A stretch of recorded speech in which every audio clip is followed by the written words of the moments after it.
So I wonder, because he's got to be on 10 days, right? Mhm.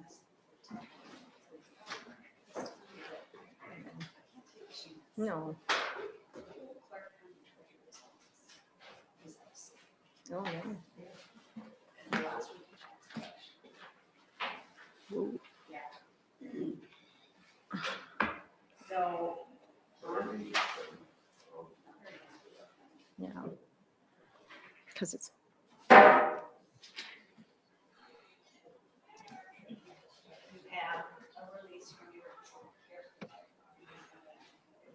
So you feel better? Yeah, I am. I probably mentally feeling better that I don't have COVID. Yeah. I'm sure that has a lot to do with it. We're feeling I know it it. has a lot to do Makes us feel better too. with it.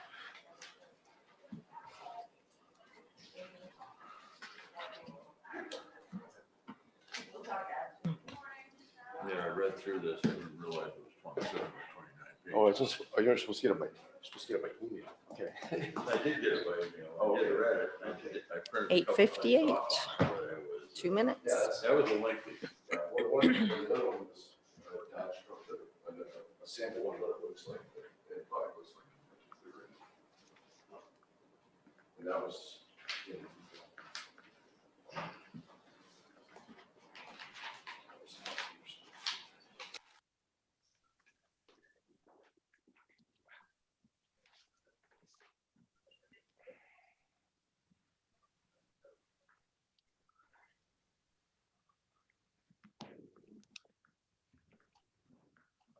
Morning, JT.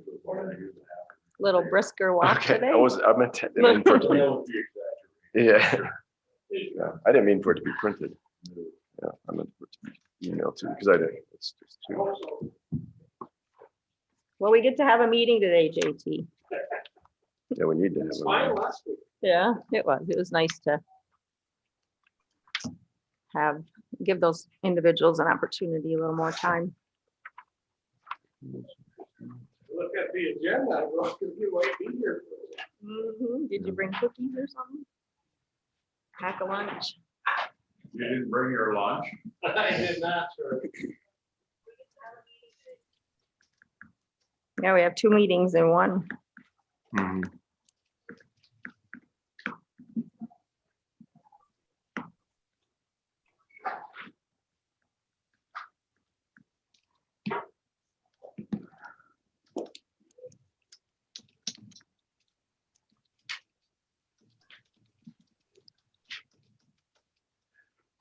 Cindy, thanks for returning the night.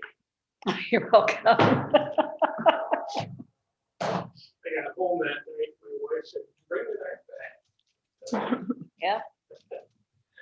No, we got the cake that night. I said, oh, no, I forgot.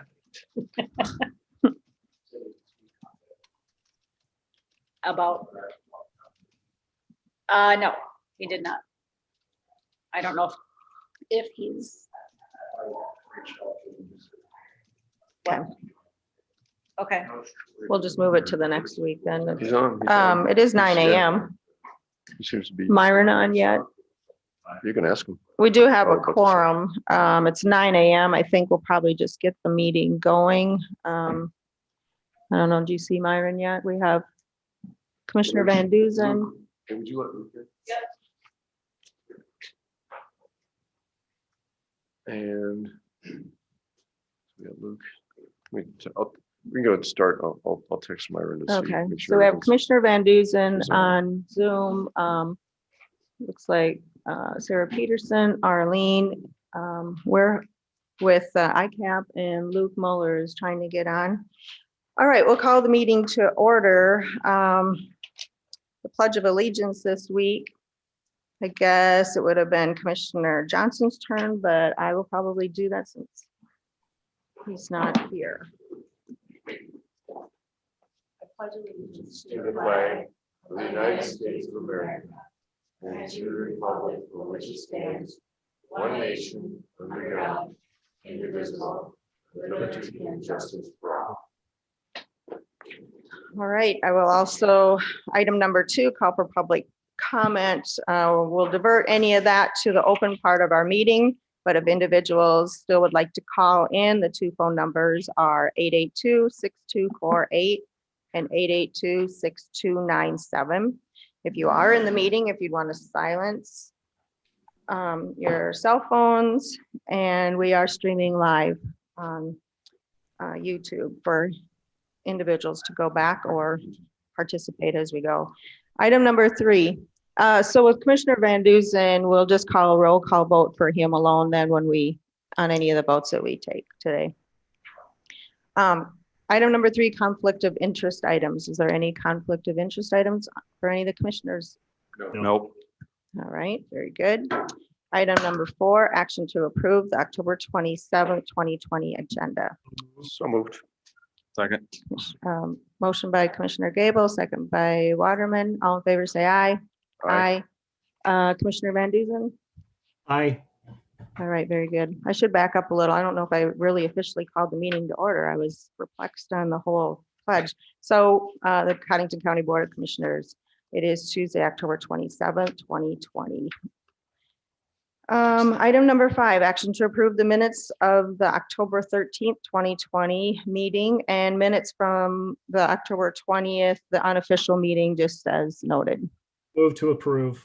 Motion by Van Dusen, Second that. second by Gable.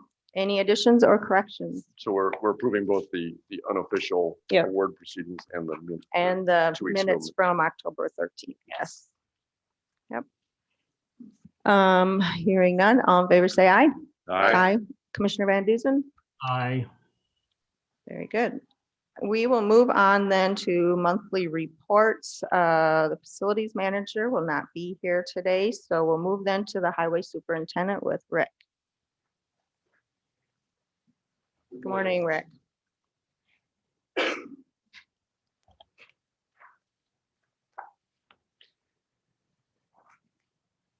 We have several things after your report too that we'll just take care of while you're here. Snowing cut our mowing down a little bit. We still have some mowing. We got 2 cuts pretty much on all of our county roads. We still have some places to knock down. Hopefully next week we'll get rid of some of this snow so we can finish that project. Tomorrow, the guys will go back out and work on 8-1 by Stink Lake. One good day, maybe 2, we should have that built up to where we want it. It won't be rip wrapped, but our motor grader and traffic will be able to get through there to plow snow. So snow didn't help us on that project either. So are people able to use it at this point? Or It's is still it closed. Still closed, okay. And that's another thing. When the signs are up, the road is closed. You know, when our guys are down there working, they don't need to be dodging cars and pickups and whatever, you know, because if you run into one of our piece of equipment, you're liable for it because the road is closed. Mhm. So you'll have to pay for the damage to ours, and more likely the damage on yours will be a heck of a lot worse than what's on ours. So Right, so it's not officially open yet then? no. Okay. We have hauled some gravel in the western part of the county. Hopefully we'll be able to start doing that. The weather straightens out a little bit. The bank stabilization project, what was on 7-5, was completed in the middle of September. Deutsch Excavating was awarded that bid. They did a very nice job. Later on this fall, I'm going to try and get some pictures of that project, the projects that we're working on, and other projects that have been done this summer.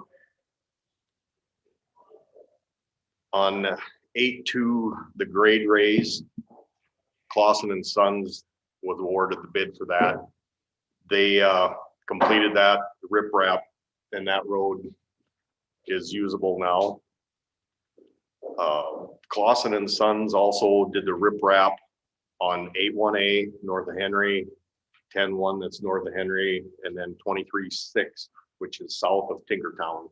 That has been completed. The culvert installation that was supposed to start on, I think it was the 17th of, no, the 19th of October, was delayed due to the weather. So next Tuesday, next Monday, November 2nd, we will close the road and the culvert installation will begin then. What's the road number on that? That is 17.6. Thank you. The bridge replacement on County Road 4 it's moving very slowly. I talked to the engineer yesterday and the tentative time to pour the deck on that is November 19th. So we'll see what happens on that. Hopefully the weather will mellow out so those guys can, they've got a lot of work left to do. So hopefully we can get that open sometime this winter. Banner Associates has started their post-construction evaluation of the roads that wind people were on this summer and last year. It's going to be a kind of a slow process. The weather has slowed them down too because they have to get in the ditch, look at all the culverts, assess the roads.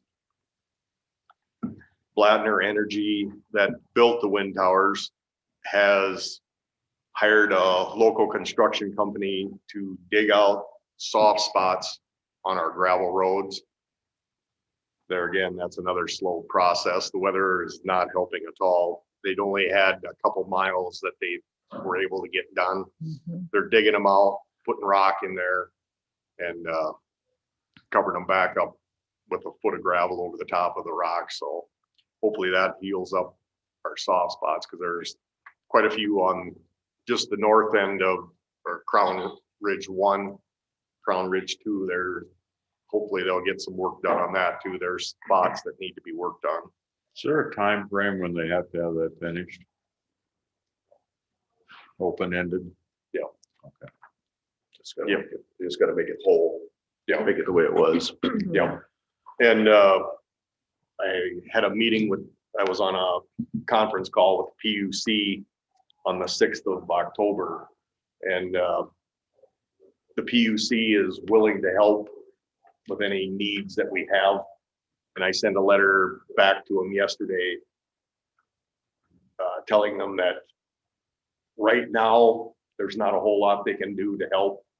The patches have been done.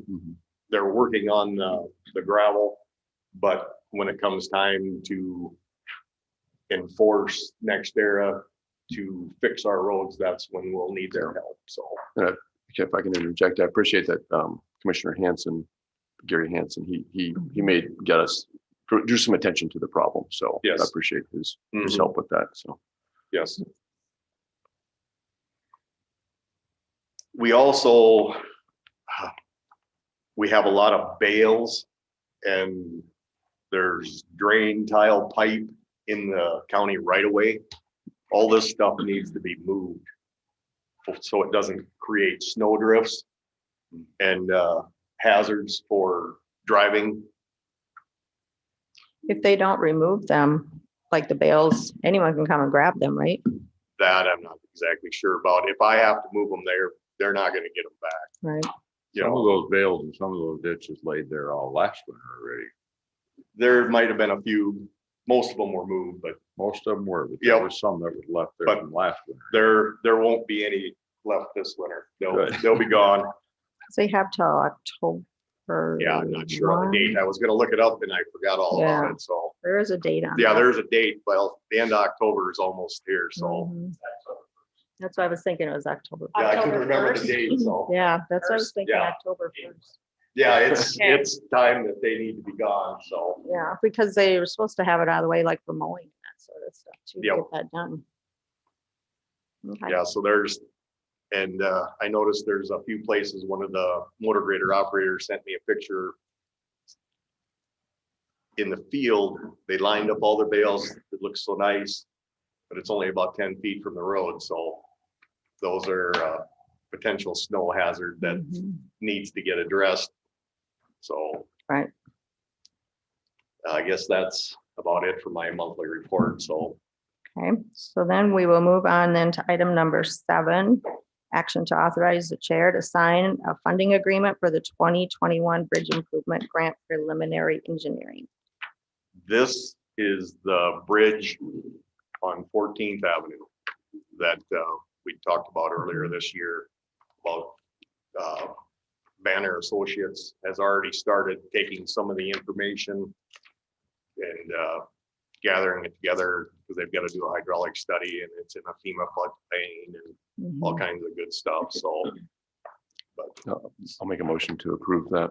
All right, Second. have a motion by Gable, second by Waterman. Any further discussion? So this is basically the formality of having the church sign the thing that we've already accepted, so. yes, It's the process of being able to receive funding for the big grant. All right, all in favor, say aye. Aye. Commissioner Van Duzen. Aye. Opposed? Hearing none, that passes as well. Then we'll move on then to item number 8, action to approve ordering of a pickup and truck for the highway department. this, we need to order a new pickup. We've got 2 of the pickups in the fleet that the guys use that roughly have, one's got over 200,000 miles on it, the other one's got right at 200,000 miles, so the purchase of 3/4 ton crew cab. And the other is to get going on a new semi. And that will be bought off state bid, and the pickup will be bought off state bid. So, So is this in the packet? I'm just looking for that. I didn't get any paperwork on this. no, I Okay. should have sent the, Can you give, so, Madam Chair? Yes. Can you give the numbers again? I might have missed that. Did you give the prices? no, Okay, I did not. I was excited. The Chevy was $32,618. Dodge was $33,154. And a Ford was $32,855. You may sign the last 2 again. 33,154. Yep. And then 32,855. All right, and this is in your budget for these items. Yes. Very good. So you're talking about ordering one of those 3, right? Yeah, I'll probably order the Chevy pickup. That's the lowest on the, That's on the bid, so. Okay. Rick, I know that we have this conversation every time we buy a vehicle in the county, but did we give our local people an opportunity to bid that? yeah, I was out, being Chevy was the lowest. I went out there yesterday to see what they could do, so. Okay, thank you. I'll make a motion to approve. All right, got a motion by Gable, So be it. Second. a second by Waterman. Any further discussion? Was that for both the pickup and the semi, or just one? It's for the motions for the pickup and pickup and. Because then we have another, we got the semi. There was 2 items. Yeah, there was 2 items. The semi I'll buy off the state bid, Okay, and that will be a Freightliner. and that's budgeted. Yeah. This is Okay, all so I'll budgeted. include that in my motion. Yep. So, yeah, I was looking in the packet to see if it was in there, so that's. What's the price on the Freightliner? budgeted items for this year? Next year, Next year's. Next year. yeah, 2021 budget. What's the price on the Freightliner? I have 160,000 budgeted for that Okay, because there'll be a wet kit that needs to be put on it, racks, all kinds of stuff. So okay. All right. Any other discussion? Hearing none, all in favor, say aye. Aye. Commissioner Van Duzen. Aye. Any opposed? Hearing none, that motion carries also. All right, I think that takes care of it for you today, Okay. unless I'm missing. anything. and I will have a change order on the riprap. Excuse me. There was an increase of $37,508 for more riprap. When they started working on 10-1, the mud, we've raised that road approximately 7 feet in the last year. So there was a lot of mud that they started putting riprap in, and it started eating it up. So there was more riprap needed to complete the project. So in $37,508.80. We'll do That will be next week. That's next. I'm just informing you now that'll be on the agenda That's for next week. Next Yep. week. So, Sure look forward sorry, to I didn't put that out there. All right. that. Sure look forward to that. We Yeah. gained on one and lost on the other, I guess. One Yep. project. Yep. All Thank right. you. Thanks, Rick. We will move on then to emergency manager director with Jamie, please. Morning, Jamie. Good morning. How are things going in your world? Oh, good, busy, active. Well, it's been an active month. I guess I'll start with, I have a few items. We continue to monitor COVID with our United Task Force, Unified Task Force, excuse me, and our county partners in our counties, towns, schools, our long-term care for some folks that are out in that county. Typically what stems out of those is just what their needs are, how they're handling situations. And that's been actually kind of quiet logistically. We typically provide them with resourceful information, whether that's pertaining to COVID CARES Act funds, grants, applications, what have you. Coming out of that in our region, of course, the numbers are higher positives, and coming out of the state office, some of that is due to that we've tripled our testing capabilities amongst the state. They do continue to focus on hospitalizations, promoting that the public still remains vigilant and practice good health hygiene and social distancing. With that, we've also had the South Dakota Department of Health has drafted a POD, which is a point of dispensation contract for our area, which includes Clark, Codington, Dual, and Hamlin for our vaccine and typically influenza exercise type things. But this year that is 10,000.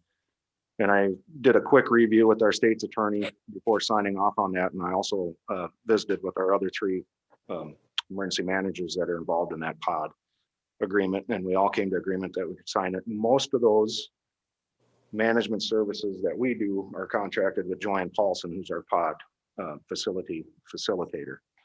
I've been working closely with the Watertown Fire Department on a Homeland Security grant project that was awarded back in September. That stems from what we applied for back in February early on. And that entails adding a secondary repeater on that 14th Avenue water tower, which will further expand their communication capabilities and more so probably serve as a backup. So we'll be looking forward to working with them, continuing. We hosted an LEPC meeting October 13th. We'll be hosting another one on November 10th.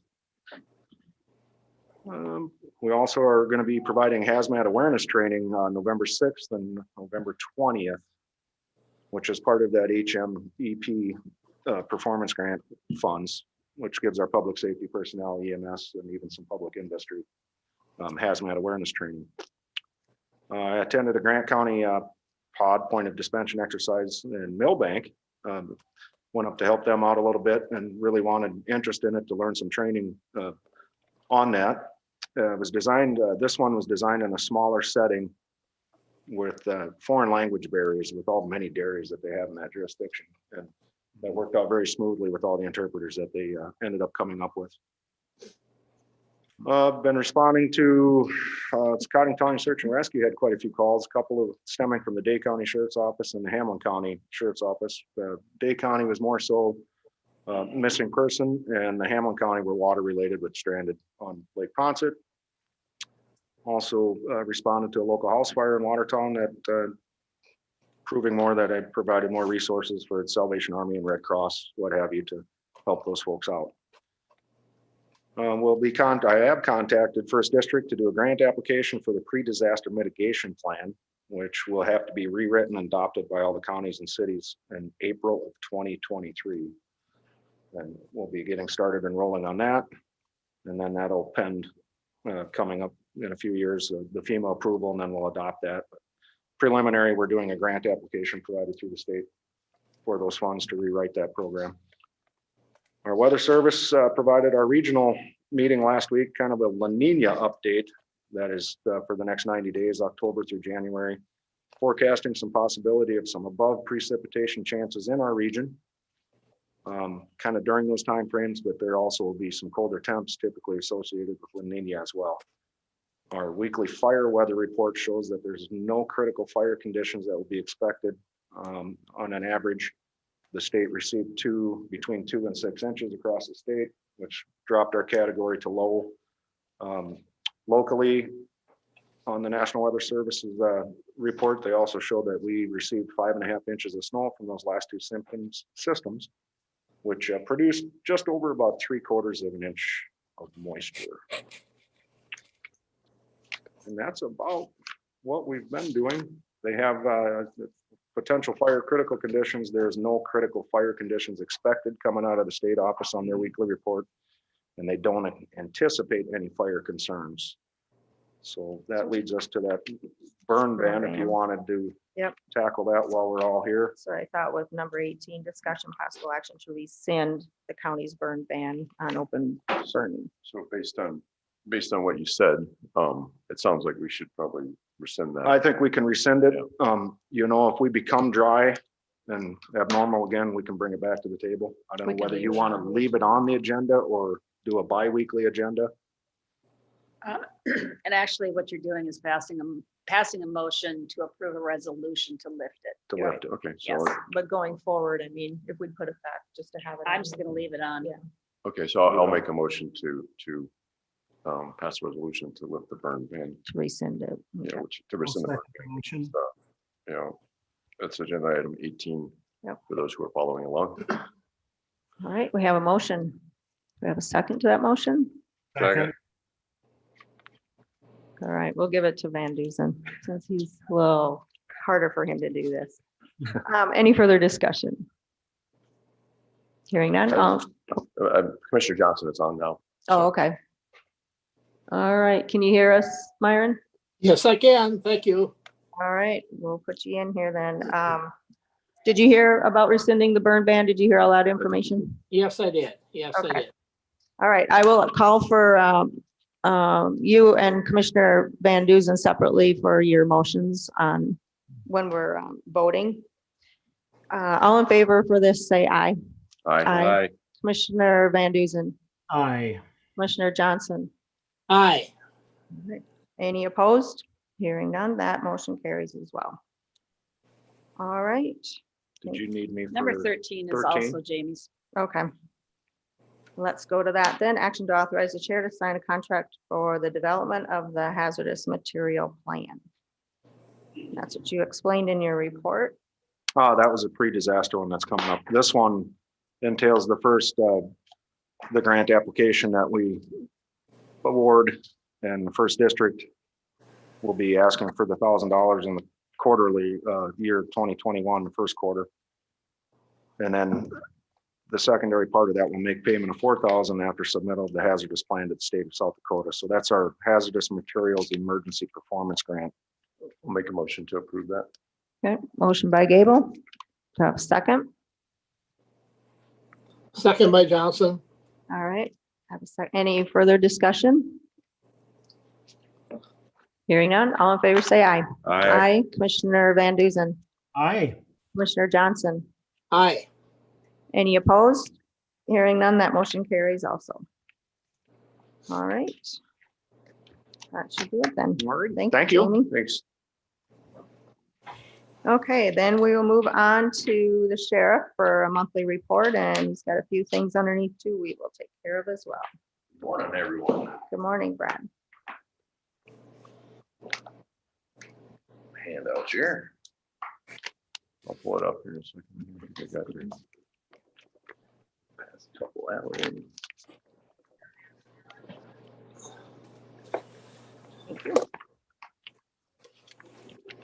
All right, let me pull it. Give me a second here. You have both of them, Lee, or? I have one that Christie sent for, I think it was September. Okay, yeah, that's, hold on, let me just dig it up here. I'll get started with Go the ahead, monthly Rick. balance sheet in the meantime, while you're pulling up the second one there. Monthly balance sheet for the month of September 2020, end of September, the bank balance was $10,741.86. Sheriff's fees collected were $9,877.36. And warrant fees collected at $275 for a grand total of $10,152.36. Jump to the screen there. Looks like these got her pulled up there. Over some of those numbers here. For the month of September, the sheriff's office responded to 673 cases and calls for service. 9 accident reports were completed. 68 warrants were served. 240 civil papers were served, and 4,474 transport miles were put on. There was 15 transports with 17 people that were transported. If you jump on down to the middle there, for our average daily population for September, it was 43.4. You can see that's creeping up a little bit here and there. Our high ADP was 48 on the 26th of September. Our low ADP was 38 on the 10th of September. On the 24/7 program, the Scram bracelet, we had 1 person. We had 0 people on the twice daily PBTs. That'll be changing here on the October report when we come in, because our 24/7 kiosk is up and running. Last time I checked was, I think it was yesterday, and we had around 28 people that were on the program at that time. There's about 80 people that are supposed to be on the program.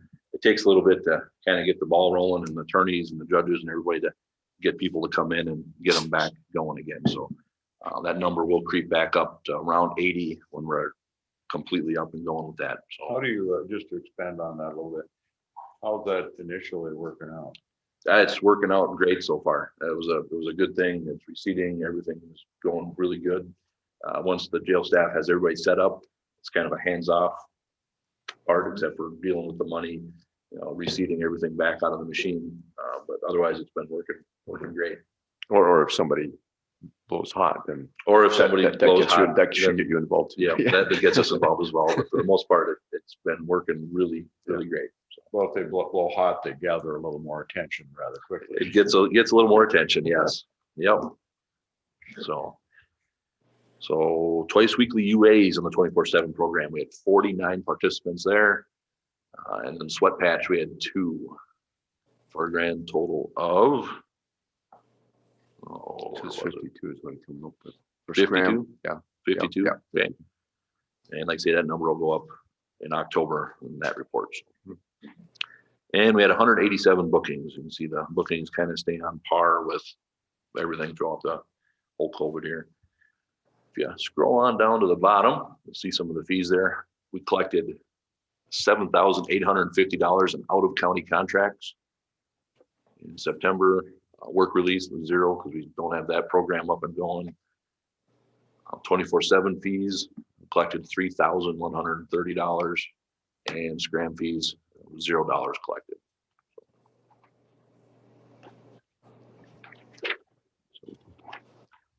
So just to share a couple numbers here for August and September. For September, we had 277 bed days for inmates, and 16 of those bed days were out-of-county contract days.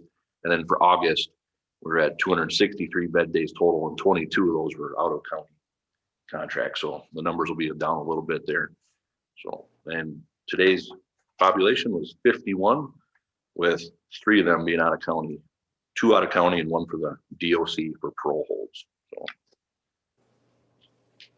Do we, a while back, we signed a contract with Lake County, Madison, I believe. We did. Did we ever get anybody from up and down that way? Or We had 1 of their inmates that was an issue for them. They weren't able to hold them. We did hold 1 of their inmates. Just, that's the only one we've ever held for them. So. A lot of these are kind of just in case for them, I think. If they, A lot of them that's are- what it was set up for, just in case. Yeah. A lot of those are just in case, which actually kind of goes into the Walworth one. I know that's on the topic here. The sheriff of Walworth actually called me a couple weeks ago, and he advised that his jail was getting shut down by a pending litigation, the commission decided to close the jail, and he was looking for places to house inmates. He at the time had 4 of his own inmates, and he had some contracts with other people, but he was asking just for Walworth. I advised him that if we have room and if we're available, of course, I got to worry about Codington County first. And if we do, we could be able to hold maybe 1 or 2 as a last resort. So that's the reason for the contract here. It has been signed by their commission, and bring it to you guys. I'll make a motion to approve that. All right, so now we are on to action, or item number 9, action to approve an inmate sorry. housing contract Sorry, I got it. So, with Walworth County. So we got a motion by Gable, Second. second by Van Duzen. Any further discussion? To date, we've had none of their inmates. Yeah. It is a very long drive for them, which I'm kind of surprised they even asked.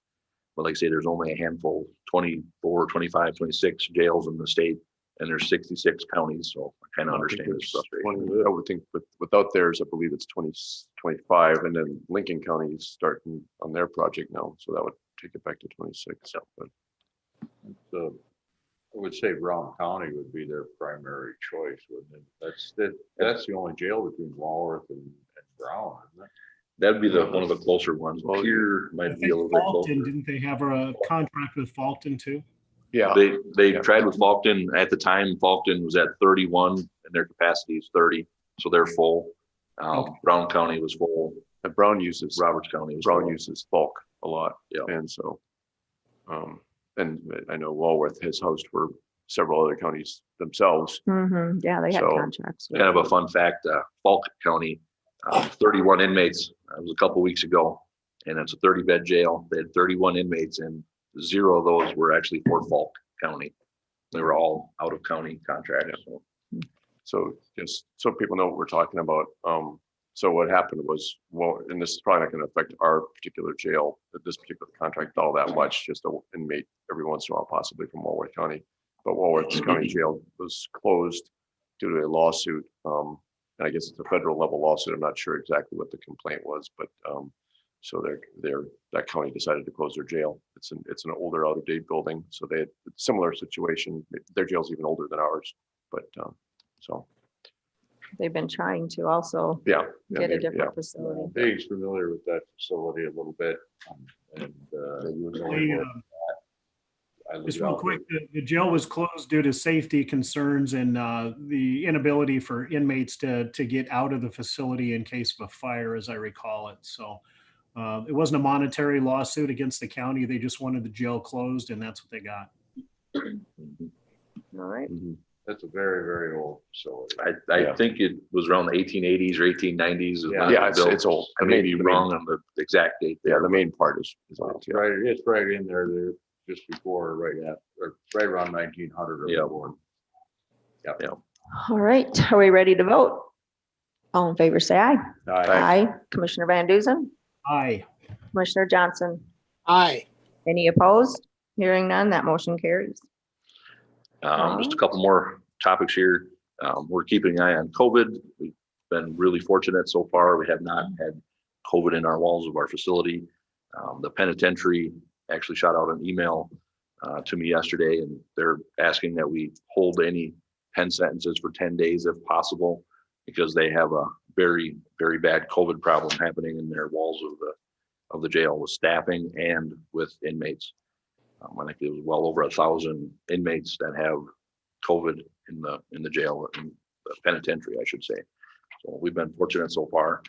We've been taking precautions to try and keep that out, taking temperatures and wearing masks when we're dealing with inmates, and we can't social distance. So we've been doing what we can to keep that out. Another thing kind of coming up here, election next week. I like to remind everybody that campaign material can't be within 100 feet of the polling place. That's one thing that we monitor every year. We go out, measure about 100 feet off, and we patrol the area a lot. Election security is kind of higher on the list this year. So that's something that we're going to be monitoring closely as well on next Tuesday. So that's all I have. You guys have anything else for me? Remember to take your pocket knives out of your pockets before you come to the court. Before you come to the courthouse, make sure you're taking your pocket knives out. Make that process a little bit quicker for you. Yeah, you'll be interested to see what October is with all the voting and, Our October has been extremely busy with the end of the month for taxes and also for voting. I know Cindy can confirm that voting has been really, really busy. So, do you have anybody left on the election day? A few. yeah. All right. Anybody else have any other questions for Brad? If All not, right, thank thanks. you, Brad. All right, so let's move on then. We have our state's attorney here. Item number 10, action to approve the purchase of a copy machine for the state's attorney's office as budgeted. Good morning. Good morning. Our office is seeking permission to purchase a new copier through Office Peeps. The total cost of the copier will be $5,849. As we are doing the add-on 15 amp power manager that is recommended by Office Peeps. Previously, we've been leasing a copier. That lease is up here in November, and legislative audit has recommended that we no longer lease items. So that is why we are asking for permission to purchase. I'll make a motion to approve that purchase. All right, Second. motion by Gable, second by Waterman. Any further discussion? So this is a good example of the, Yes. why we do the audits. They just help us, catch things that might save money, and this is one of them. So Yeah, well, we did find that out, that it's better to purchase than to lease. So very good. Thank you for doing that. Any other questions, comments? Hearing none, all in favor, say aye. Aye. Commissioner Van Duzen, Aye. Commissioner Johnson. Aye. Any opposed? Hearing none, that motion carries. Very good. Thank you. Sorry you had to wait a while to do this.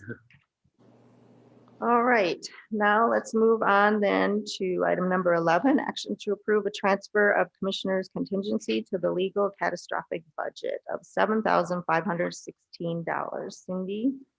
The legal catastrophic budget is overspent already. I think we have made our final payment of the year, so this amount should cover the budget through the end of the year, and it's basically due to the increase in cases that were paid out in the pool that we belong to. I'll make a motion to approve that. All right, motion by Gable.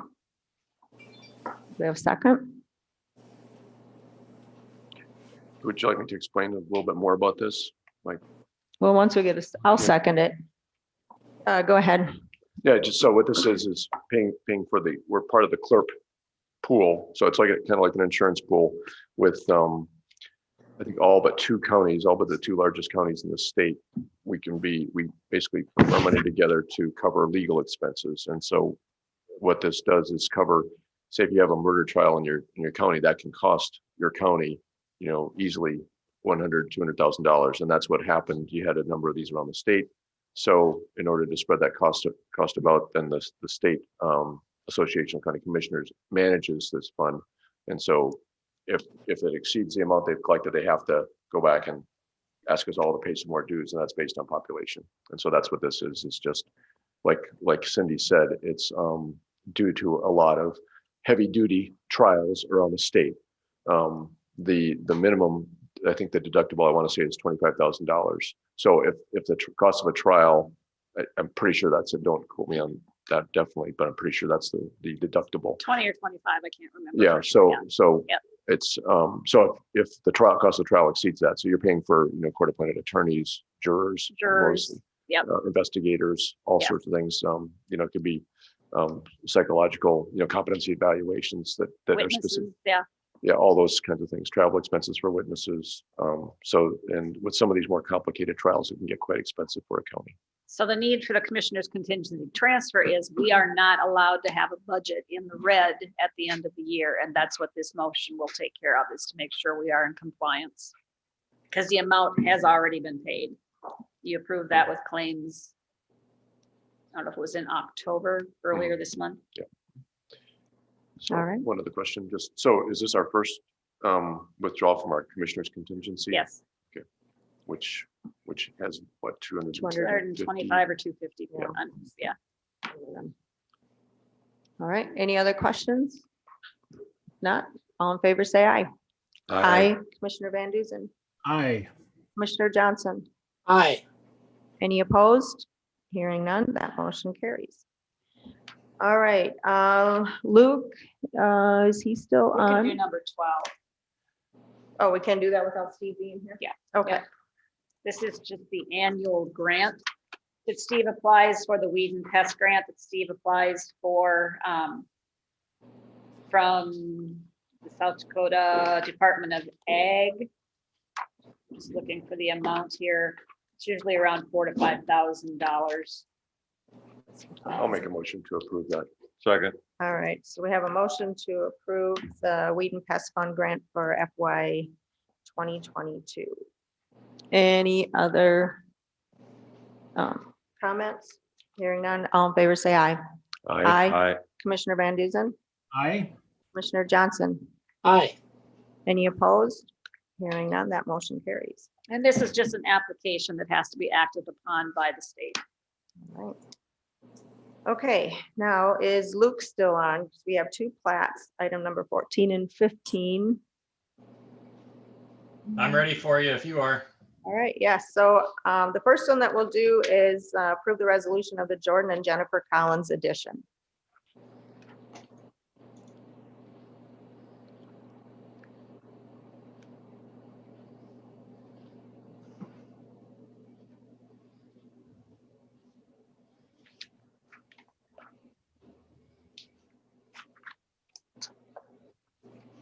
All right, do you want to give a little information, Luke, about that? And then we'll look for a motion in a second. Sure, I can. What we have, this first one is the plat of Jordan and Jennifer Collins edition on the southeast quarter of section 20 in the north portion of Kransburg Township. That's 2 miles north of Highway 212, almost exactly halfway between Kransburg and Watertown, maybe 2 miles from Kransburg to the west and then back 2 miles to the north. What's happening here is the daughter and son-in-law are looking to buy a 5-acre parcel from mom and dad on this particular case. In that fuzzy picture, what you can see there is the Board of Adjustment approved the farmstead exemption for that property. Since they own, actually, the parents own the whole half section in this particular case, and there's an old farmstead sitting there. They transferred that 5-acre building right as the land use plan allows for to a spot on the east side of the section, which is where the Collinses will plan to build their house in the spring, it sounds as though. So Board of Adjustment recommended approval, or sorry, Board of Adjustment required this, Planning Commission recommended approval, subject to the Collinses and the Collinses and the Lindgrens, or Lindners, sorry, signing a letter of assurance acknowledging that what they've done, that they've moved that 5-acre building right over to this piece. So that's it. I'll make a Move motion. to approve for approval. Les Meyer. All right, Commissioner Van Duzen, were you starting? No, Myron can have the motion. I'll second. Okay, there we go. We have a motion and a second. Any further discussion? Hearing none, all in favor, say aye. Aye. Commissioner Van Duzen, Aye. Commissioner Johnson, Aye. any opposed? Hearing none, that motion carries. All right, Luke, we'll do item number 15, action to approve a resolution of lot 1 of the Nut Brock First Edition. Sure, this is almost a carbon copy of what we just talked about. This is the plat in lot 1 of Nutbrock First Edition, Northwest Quarter, Section 32, and also Kransburg North Township. This is basically diagonal to about a 5 o'clock angle from the previous parcel that we just handled. Same story. They were granted farmstead exemption back in July to do the same thing, transfer that 5-acre building right down to a location closer to the road. Again, this is another instance where the parents are able to keep enough property for their house, but they want the kids to the kids want to build a place out there. May not necessarily have the means to buy the whole quarter section today, and that's essentially what the farmstead exemption rule was made for.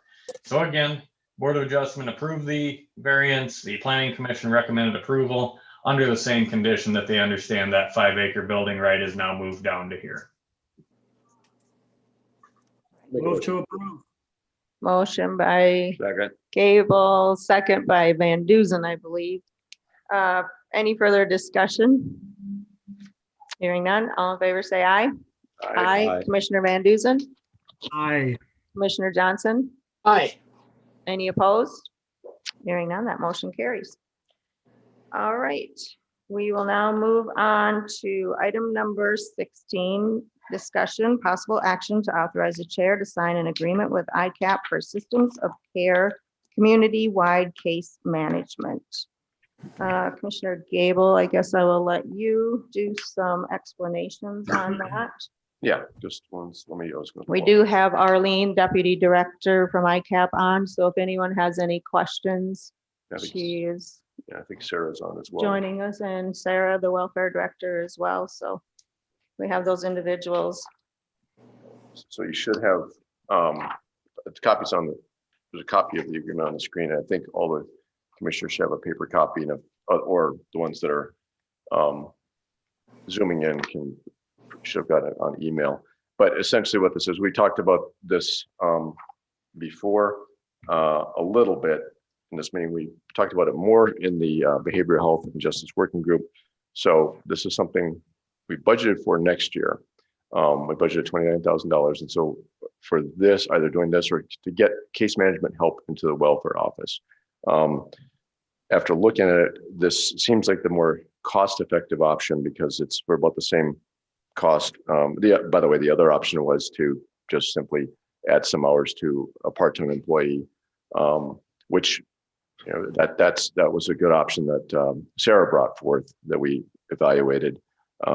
This one would, for about the same cost, or even possibly a little bit less, we would get somebody that has either the social work qualifications, either by education or experience, to help with the case management.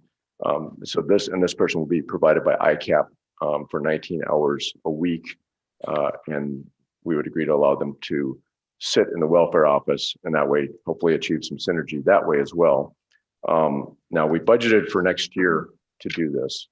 However, we do have some money in this year's budget, and then Sarah informed us about this, that the Housing Authority, the South Dakota Housing Authority, I think that's the right name of the agency, is going to be organizing a program to use some of the CARES dollars that are being dispersed by the state for assisting with mortgages, utilities, rent, and those kind of housing concerns.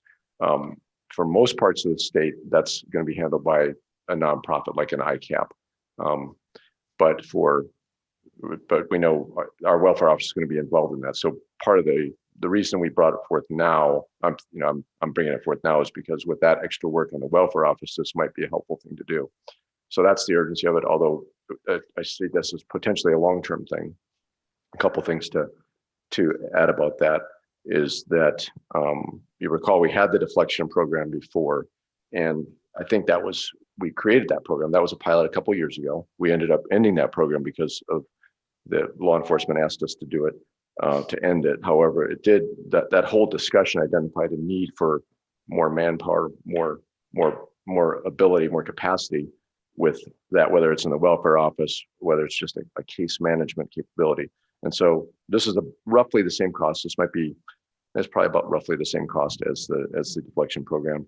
And so I think this would help to answer that need. It would give also our welfare office a bit more flexibility in where they are. So if you have a person that's at the welfare office, even though they're from another agency, there's an opportunity to coordinate between the two. And then that gives Sarah and Carrie a little bit more mobility if they need to leave the office to assist somebody. So that's the idea here. The state's attorney has looked at this agreement. I hope folks have had a chance to look at it. We tried to make it as specific as possible to include the qualifications of the individual, case management, as well as collecting data. So that's one thing that I think is pretty important, is to have a way that we can track data for just all the case management things. And one thing I didn't probably make clear is that the thing that this is trying to go after that was specifically identified in the behavioral health and justice working group meeting was the need for a community-wide systems of care case management. So this is an effort to case manage, or at least start keeping track of folks, no matter what agency they're getting help from, be it county welfare, be it ICAP, be it another nonprofit, be it a faith-based thing, and trying to get all those involved. So we're asking this person, just, basically ICAP, to help us organize that and get it going, organize that system of case management, and to set up a data tracking method for that. So that's basically it. I think maybe Arlene might want to add something. Arlene, did you have anything to add to what Lee has said? No, I really don't, unless somebody has some questions. I think you explained it well. We have a staff person that would fit into this program. Lee, I think I would like to hear from Sarah and get some comments from her on how she feels about this. Sarah, you're online. Yes. Is that okay, Commissioner? Okay. Yep. Yeah, I was caught off a little bit off guard by the contract because I've not been involved in that. So I do want to bring that up first of all, that I have not worked with the contract. With the Behavioral Health Justice Working Group, the understanding is we want to try to help with the community services part on Intercept 0 and Intercept 1. And we did have the pilot program of the behavioral health deflection program. We took some takeaway from that. Some of that takeaway is that the individual needs the outreach, connecting them. Also, just when you look at that, I think there's definitely more to be looked at. When you look at, so I reached out to Travis Parker with policy research. I reached out to Erin Sertska.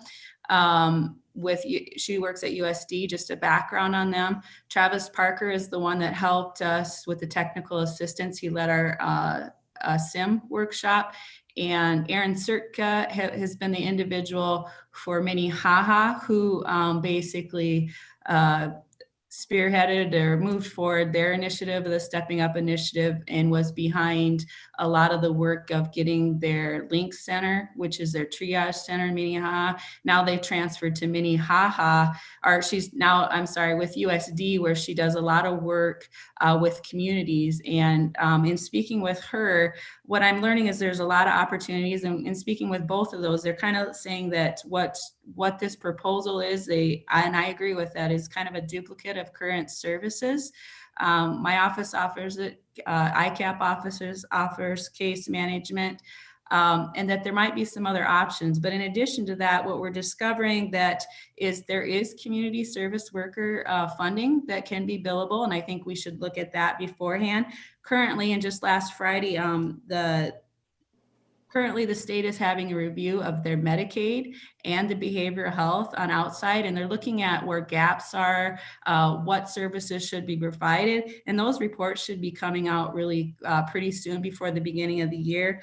The Medicaid, the contract for the Medicaid visited with me last Friday, and I think we should really wait for those reports. And that's where I discovered about the community service workers, the billable services. My concerns with the contract, I don't think it really solves what we're trying to accomplish. And it also prevents and hinders a lot in my office. It prevents me from being able to perform my duties and responsibilities that are outlined. If you look at the contract, it says all welfare clients, and that would prevent me or Carrie from being able to provide services to our clients. And we really need to look at the clients first. We have already started with the South Dakota Housing, working with them and getting those resources, and there is reimbursement for that. And we need to be able to continue that to meet all our community members' needs. And so I have the utmost respect for ICAP. And so my comments are not a reflection of that at all. I just do not agree with the contract. I do not even see the Appendix A. I do not see that there is a rush. I think we need to step back and take some more time to take a look at what it is that we actually want to accomplish and how we should better do that. Just I want to bring up the deflection program. The deflection program had a budget of $29,000, but it only spent $18,000. And so I do think we do have the ability to connect with services that actually can provide us some funding to look at some issues of what we need to address. Peer support is huge, and also maybe other services that are billable that won't cost the county. So at this time, I do not support this contract. Arlene, do you have anything to add on that? When Sarah talked about case management, and she mentioned that ICAP does case management and she does case management, I feel this contract is one of those items that we can work better together, and actually not doing case management with the same person. Because right now that person could be over at county welfare doing case management, and we could be doing case management. And I see this as a partnership where we can serve that client better, instead of duplicating. So, yeah, and I think to the point to emphasize here is that that was clearly a thing that, and I know Sheriff probably recalls this, and Myron was also involved in this discussion to some extent. That one of the things is we were talking about ending the deflection program. The need for a case manager kind of kept on coming up within the welfare office in general. And like I said, the one that we talked about, the aspect that we talked about with that in the Behavioral Health and Justice Working Group was community-wide. So trying to get everything, keep track of clients as they go through the different programs in the community. Number one, that helps us to avoid having people fall through the cracks. And number two, occasionally you'll have clients that try to go to multiple programs, and we don't want that either. So that's kind of the idea there. And with ICAP is able to provide that. So this is a contract to do that. I only see it as providing, more hands on deck for the welfare office. I don't really see the conflict that Sarah's discussing. One question I had is, we haven't seen the contract with the state yet, the agreement with the state at the commission level. So I'm guessing we haven't started working with that housing authority thing yet. So we want to be prepared to do that. And so especially at a time like this, it just seemed like a good thing, a good opportunity to get more hands on deck. I was going to add that too about, people that fall through the cracks in the duplication of services. Also, we had the situation that we just approved 2 weeks ago about having to go in and fix a hotel room. If we have this individual in place, that probably would not have happened because this individual will be taking care of those things and case management on that. So those are also. I'm sorry, Madam Chair. Lee, maybe it was mentioned already, but what is the cost of the contract for the? Okay, yeah. So it would be up to $500 a week. So if you take that for a whole year, for all of next year, we budgeted $29,000, and that's kind of worst casing it, I think. If we it's $500 every week. So this is just to get this going now with the remaining funds that we have this year, and we have funds to do that. So as opposed to trying to do it, started say in January. So and the reason the impetus to get that going was what Sarah mentioned before about having the housing authority work through our welfare office to administer the funds, the additional funds for housing assistance, basically, from the CARES Act. Did I answer your question, Troy? Yes, it did. Thank you. Keep in mind too, whenever we're providing services, county welfare is a last resort. So most of these individuals are getting sent to ICAP to see what they would qualify there. So with this individual being right in the office, those individuals will be able to be served right there. And then if it's figured, they'll figure that all out. And then if, like I said, last resort is county welfare, then that individual would be turned over to Sarah and her part-time helpers. So it's not going to take anything away from what the welfare office is doing. If you read the contract, though, that's not how the contract is written. And not all clients are always referred to ICAP for a couple of reasons. If it's domestic violence, they're referred to the Beacon Center. If they're veterans, they're referred to Jack Smith. So I think 211 does a really good job at referring to the first line specifically, but sometimes you just get the individuals that come. through this way. And we do, sometimes there aren't resources financial for individuals. So we do provide that case management to meet those needs, even if it's not financial to connect, whether it's the energy assistance. I would say energy assistance is probably our biggest in helping with those applications. I do think as far as the example is the hotel room, you know, really what it would have just been able to do is allow this office to be able to do that offsite, to check that. And that doesn't cost, we can do that as long as it's understandable that we're able to do that. I still don't, this is still requiring people, to my understanding, like I said, there's an Appendix A that I've not yet seen, so I can't really speak to that.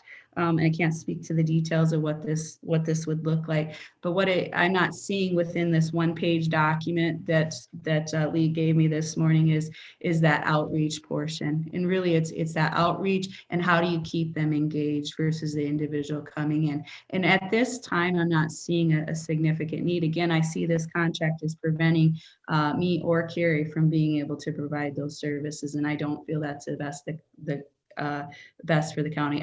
What I'm saying is we need more time to look at what the resources are out there in the community, or what the state's making a lot of changes. There's a lot of funding coming down, and I think we can tap into those resources and also develop a program that is going to actually hit, it is sustainable for one thing, and then we'll actually do what we're wanting it to do at Intercept 0 and Intercept 1. Right now, my office is able to maintain. The biggest issue sometimes is if it's in the morning time and I'm over at a meeting, you know, but with Zoom that has kind of prevented that. So I think staffing wise, we're good. I think we have a good opportunity to address some of these issues, address some of these goals, but I don't think we've done enough research and enough looking into see if this is the right solution, and tapping into the government, into the other resources, especially like I said, it'll be December, probably January, December, that Medicaid will have a report out and with some recommendations, same with the behavioral health side. And I think we're just jumping the gun too quickly. We do have the clause in there that, you know, with ICAP, when we contract with them, there's a 30-day possibility that if we go forward and some of those other things come up, that this can be terminated, if that would be something that we would determine as we go. But this is pertinent now to try to get an individual in there to start that process that we talked in the Stepping Up program of trying to make a community-wide network for everyone to work together and to, like we said before, help those people that fall through the cracks and some of those who duplicate services. So this is just the first step. It's a pilot to try to get that process started. So just, Madam Chair, if I may. Yeah. So just Appendix A, I should have sent that out. It's kind of the disclaimers. These are ICAP's Appendix A. I've just put that on the screen. So, yeah, I saw Sarah's email this morning, so I just sent her the contract. I forgot to send this along, but it's pretty much the standard stuff. Just in case legal. everybody's wondering what that is. The other thing is, Sarah, you mentioned some money coming down. I mean, I see that as kind of just, if it comes down, great. And we could either defray the cost, and like Commissioner Hinton pointed out, you know, with 30 days notice, we could end this contract. So there's we have all the flexibility, I think, built into this that we need.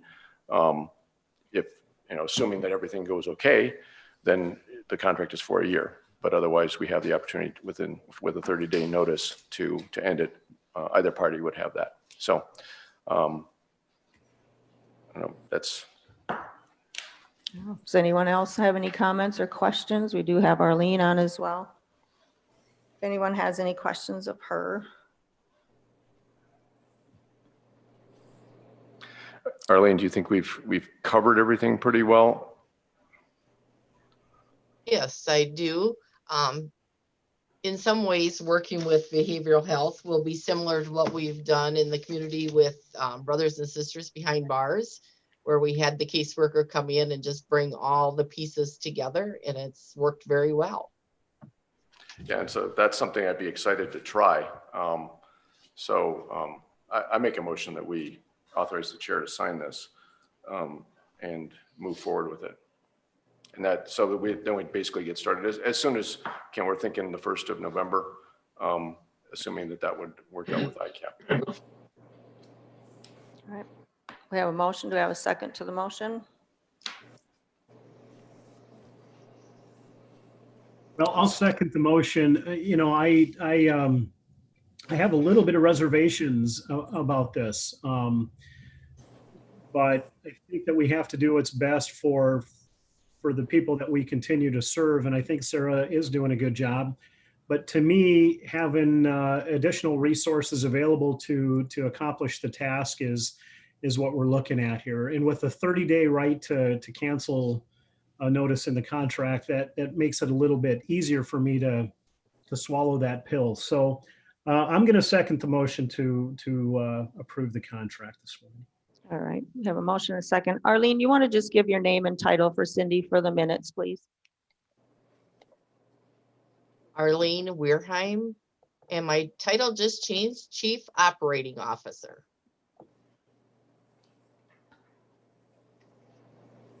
All right. Do we have any further discussion? Are we ready to vote on this? All right. All in favor, say aye. Aye. Aye. Commissioner Van Duzen, Aye. Commissioner Johnson. No. And okay, so all in favor, and then any that are opposed. Aye. Okay, so we have 2 noes and 3 yeses, so that motion carries. All right, so we will work out those details with ICAP then and move this forward to hopefully get it started by November 1st. All right, item number 17 then. Thank you. Oh, yes. Arlene Thanks. and Sarah. Right, thanks for pointing that out. If they're, Oh, yeah, if they don't, Can Go I just ahead. mention one last thing? Are we on the, so I guess we're going to be getting a contract from the South Dakota Housing Authority Oh, for the board yes. to approve at some point. So that's probably the Right. next thing in this area. So. we will need to, yeah, we didn't even really approve doing that as a board. That will probably need to put on the agenda, and then if the chair is going to sign that contract to allow Sarah to perform that task. So I guess that's something that will have to be put on the agenda. Okay. All right, item number 17, discussion possible action to accept a proposal for a compensation study. I guess, Lee, you want to explain that as well? Yeah, so this is another one where this is one we talked about before, and we made the motion before, it failed, but we got talking again about the compensation study, and the proper term.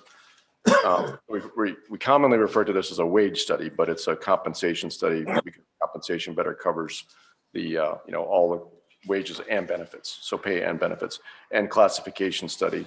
So the classification is basically to look at our system, our pay grades, our pay steps, and recalibrate that. So I just want to keep people informed. We may not have to necessarily decide on it today. Just the sooner we do it, the easier this is going to be. These are never easy things. So just to kind of bring people up to speed on this, as we've talked about it off and on since we decided against it previously, I talked to the consultant, McGrath. They're willing to continue to honor the same proposal they made earlier this year. So the price would stay the same. And you should have a copy of the contract here. Okay. So and if we were to do this now, let's see, the total cost would be $25,715 plus travel expenses not to exceed $5,500. So I think probably the travel expenses would be a little lower than that. So what I did was I called a number of the references, and also to include the city of Watertown. Everybody was pleased with McGrath's work.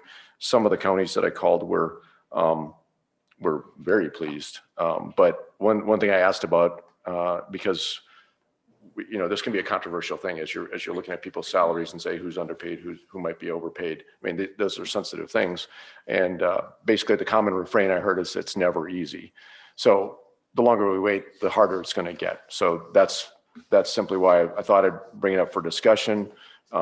and maybe listen to any questions that other commissioners might have.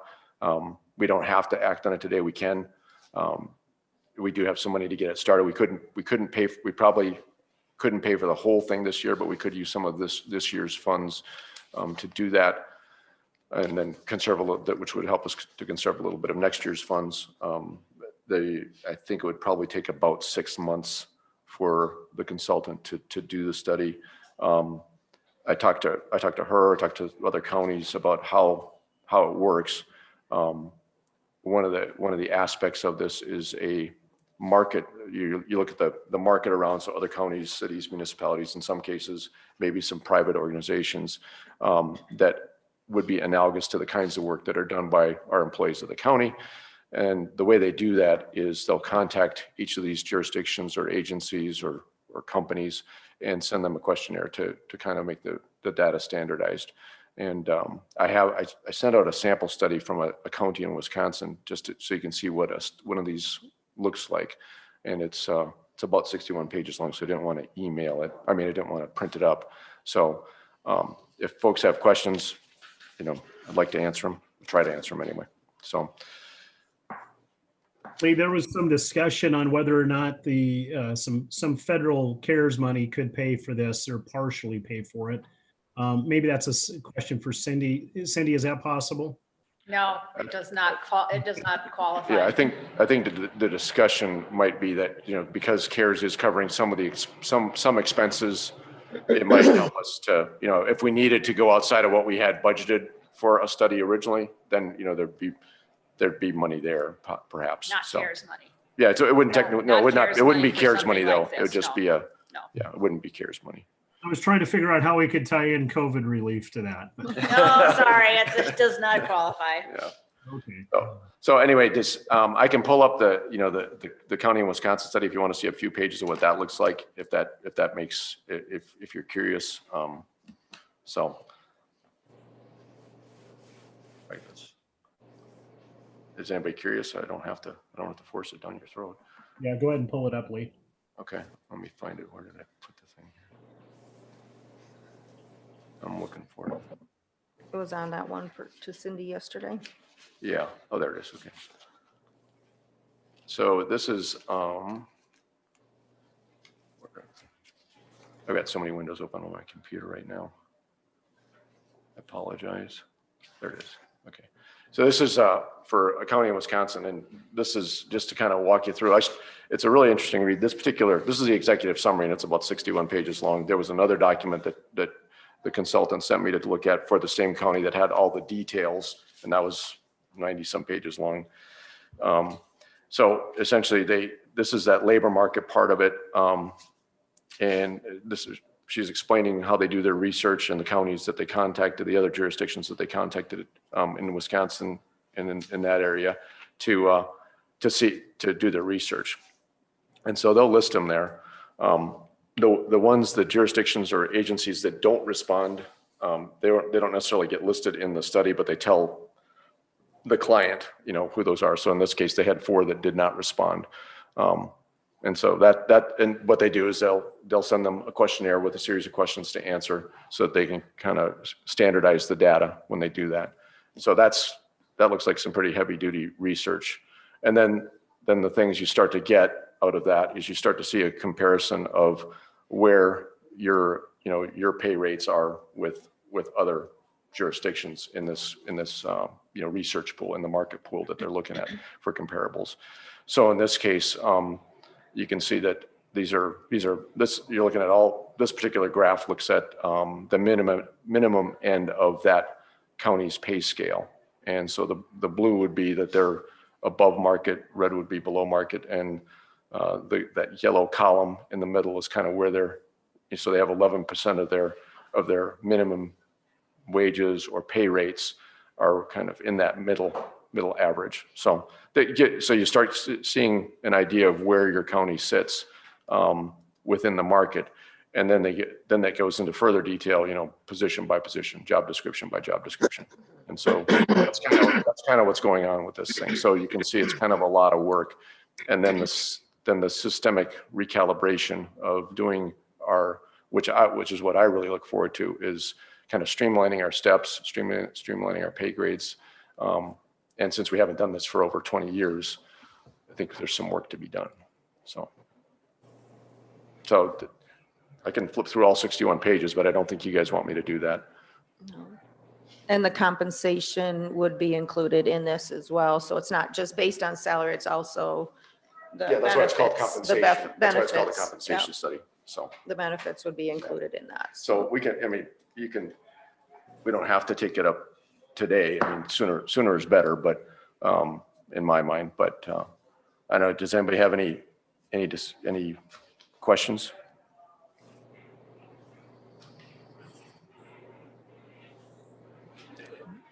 What are you guys, I'm curious about other commissioners' thoughts on this, quite honestly. Well, I've been contacted by some people, some city employees, and they just went through it, wage compensation. One department, they had very much harmonization. They all worked together. After the wage study was done, there's a definite split. By one city official, I was contacted and said this was the biggest mistake they've done. It was, wished we'd never done it. And I've heard the opposite from other city officials. So I think that kind of, you know, when I asked about that, you know, why is this so difficult? And when I was talking to some of the references, and they said, yeah, what's hard and it's never easy is the part where you're talking about this, where you're seeing, you know, what a particular job description, you know, where it fits in the, you know, in the market, so to speak.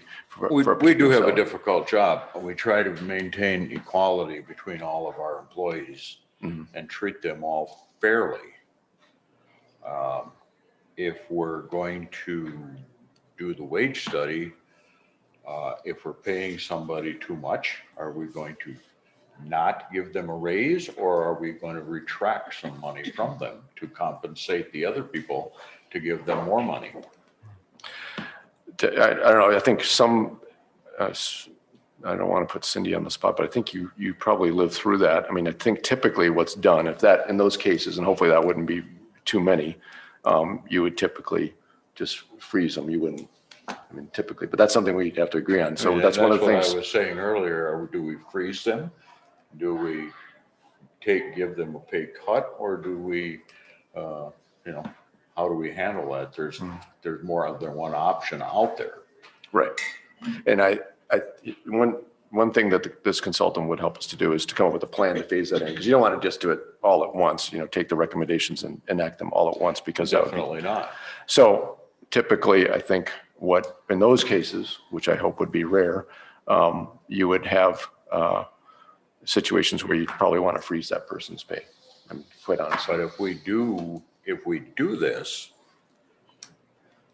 and I think Cindy can say that better, could you explain from days past when you did that wage study, was there certain people that did not get a wage increase for a period of time Yes, while the other ones got caught up? yes. Was that a lot of employees? I or- can't tell you that. Yeah. It was a while. It was like 90s. It was the late 90s, yeah. So when it was. done, so- Actually, mid to late 90s, I should say. Yeah. Yeah. So it's been a while.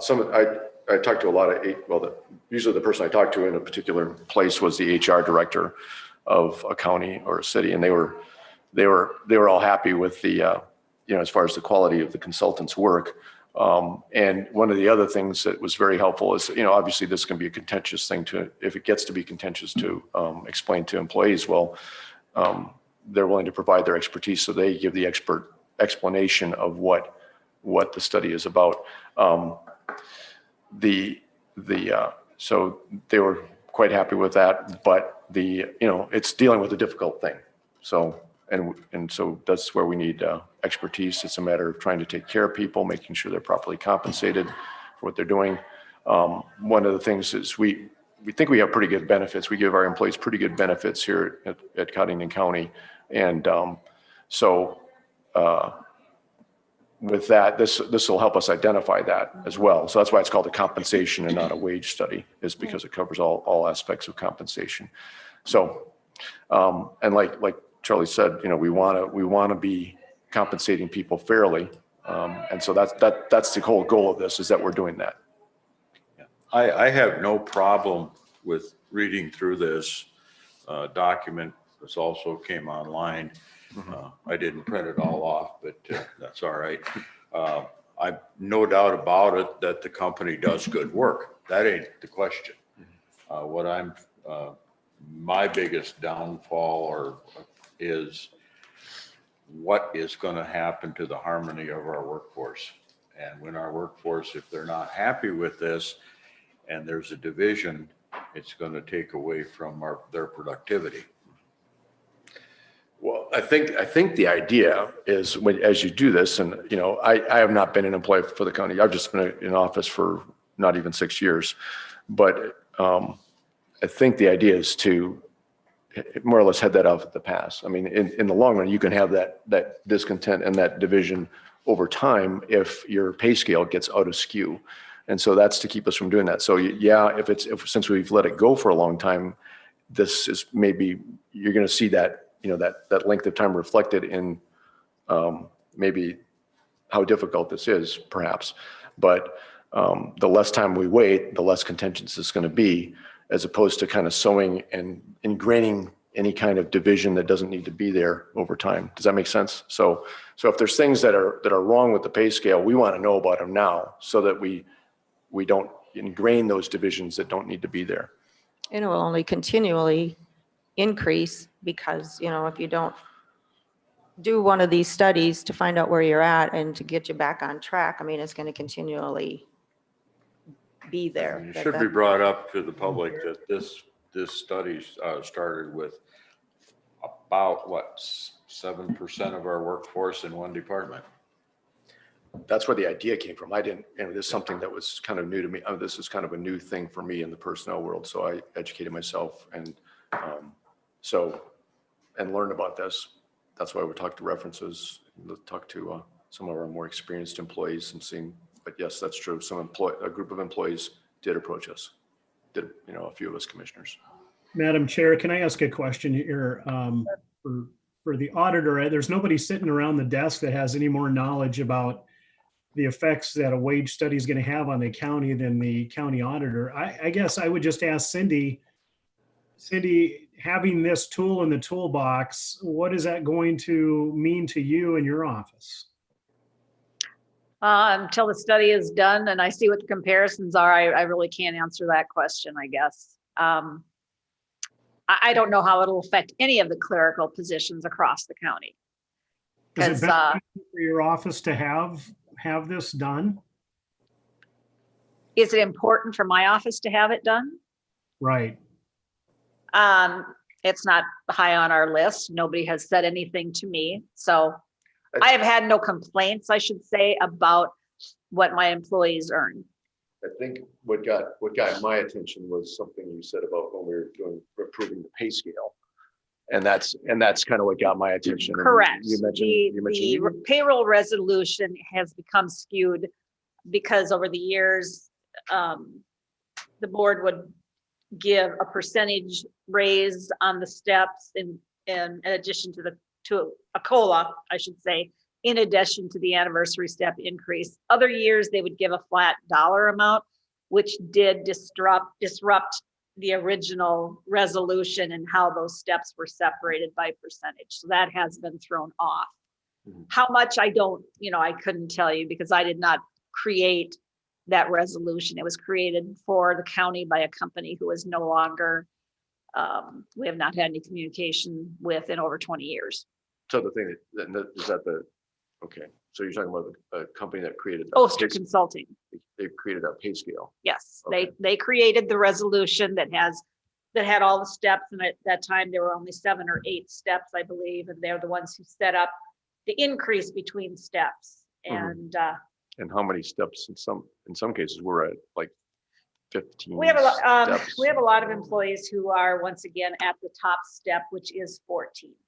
Yeah. So now for a long time we were at only 7 or 8 steps, and there were a number of employees who were at the top of the steps, and all they were receiving each year for a wage increase would be the COLA approved by the board. And that, I think straightening that out is when I talked to the references, straightening that out was their main. And that is one thing Point I of would like to satisfaction. see straightened out is the payroll resolution and the percentages between the steps. And so quite honestly, that's where I got the ideas when we were talking about the payroll resolution Yes. last time, and you said, you guys need to do a wage. It's, well, and Somebody- it's long overdue. I mean, Yeah. shouldn't every entity do a wage study more than once every 20 years? I did ask that, when I remember to ask that of a couple, at least one of the HR directors I called, they said they try to do it every 5 to 7 years. Okay. And then they start getting nervous. So, something I don't know.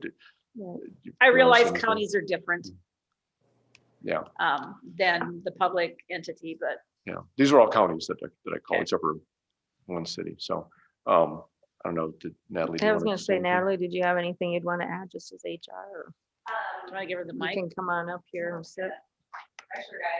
Yeah. I know. Put you on the spot.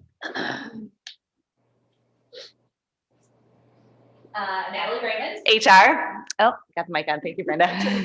I don't know what the typical time frame is, if it's 5 to 7 years. I think it varies, but I do think obviously it is important to do regularly. Again, whatever that time frame is, but I don't think regular would be considered to be 20 years. When I first came on board and we talked about it and we looked at different things, we said, yeah, that was something that was probably needed.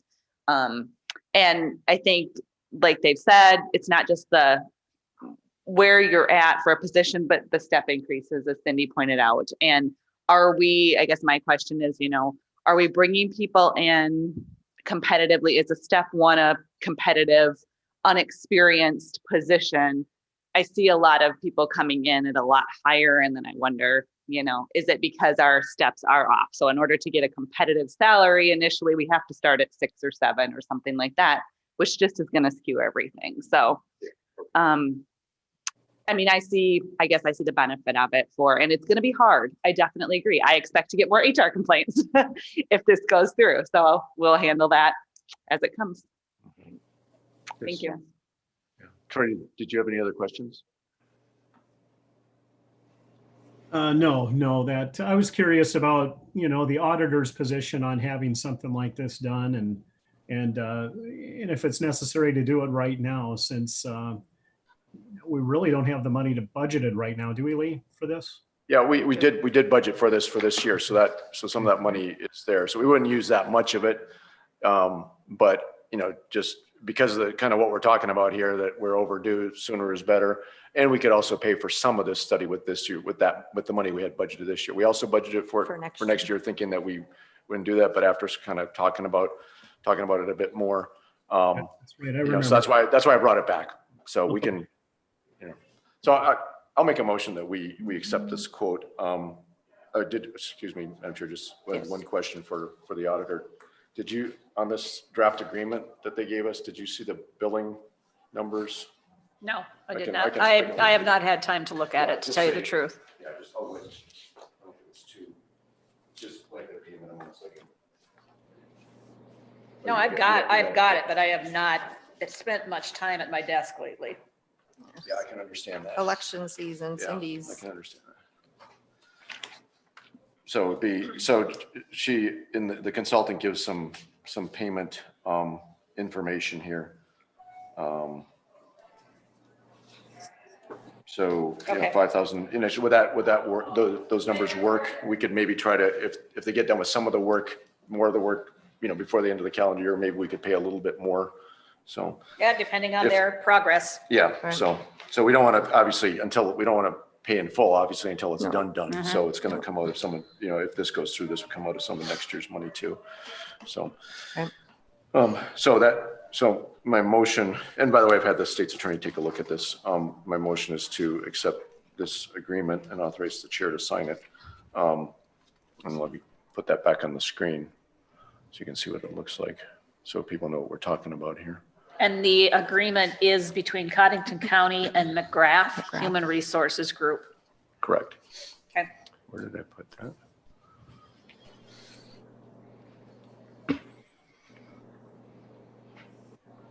So that's my motion. All right, so we have a motion. Do we have a second to that motion? I'll second that motion. All right, do we have any further discussion? Hearing none, are we ready to vote? I think maybe we should do a roll call. Might make it simpler. All right. Commissioner Gable, Aye. Commissioner Waterman, No. Commissioner Johnson, Aye. Commissioner Van Duzen, Aye. Commissioner Hanton. Aye. That motion passes 4-1 in favor. All right. Okay. Thank you. Sorry for the long discussion, but I know it's something we wanted to talk about. Okay, so that brings us down then to item number 19, action to approve claims for payment. We have two different kinds of claims today. We have payroll claims first. We'll take those up first. Total payroll claims for October, $567,217.65, and there is nothing out of the ordinary in this list. All right, do I have a motion and a second on that? So moved. Motion by Gable, Second. second by Van Duzen. Any other questions, comments? Hearing none, all in favor say aye. Aye. Commissioner Van Duzen, Aye. Commissioner Johnson. Aye. Any opposed? Hearing none, that carries. And the other part is? The other part are our various miscellaneous claims that we always pay at the end of the month. We have our payment to the city of Watertown for August 911 surcharge collections in the amount of $22,897.28. And then we have our various credit card bills that we pay in order to avoid finance charges. Register of Deeds budget, $245.98. That was for travel. This was Visa Reliabank. All of the rest, that one and the rest are all Visa Reliabank. Sheriff's Office for postage and equipment, county jail for a Zoom account. Total of those claims was $764.74. And then the final one was the Emergency Management Office for supplies from Menards for $364.22. Just a various number of items to support their inventory. Madam Chair, can I make a comment on that? Just on that you mentioned the Zoom account for the jail.